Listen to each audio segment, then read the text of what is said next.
Pour les exercices 11 et 12, l'idée c'est d'identifier des lois usuelles. Donc dans l'exercice 11 par exemple, vous avez une succession de 10 expériences qui peuvent être des succès ou des échecs. Ces expériences sont indépendantes, donc vous reconnaissez une binomiale. Ce qu'il faut c'est juste identifier les paramètres correctement et ensuite pensez bien, ça suffit pas de dire que c'est une binomiale, à préciser l'univers image et à préciser la probabilité que x est égal à k. L'espérance, la variance, surtout vous ne les recalculez pas, vous appliquez juste vos formules du cours. Pour la question 2, c'est facile aussi. Pour le temps moyen de parcours, vous essayez juste d'exprimer ce temps de parcours en fonction de la variable grand X. Et ensuite, par linéarité, vous obtenez l'espérance de Y. Dans l'exercice 2, je vous conseille de chercher toutes les questions pour vous entraîner.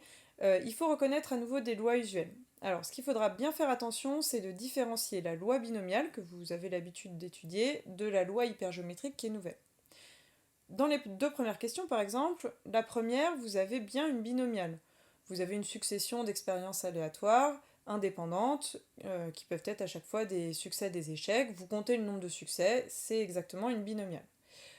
Identifier juste les paramètres correctement, c'est la seule petite difficulté. Dans la question 2, en revanche, vous n'avez pas une succession d'expériences indépendantes, vous avez un tirage simultané de 8 cartes parmi 52 et vous comptez combien il y a de cartes de carreau. Donc là, ce ne sera pas une binomiale, ce sera une loi hypergéométrique. Comment identifier les paramètres? Vous devez identifier le grand N, qui est le nombre total d'objets. Vous devez identifier le petit n, le nombre de cartes tirées, et vous devez identifier le petit p, qui est la proportion de cartes gagnantes.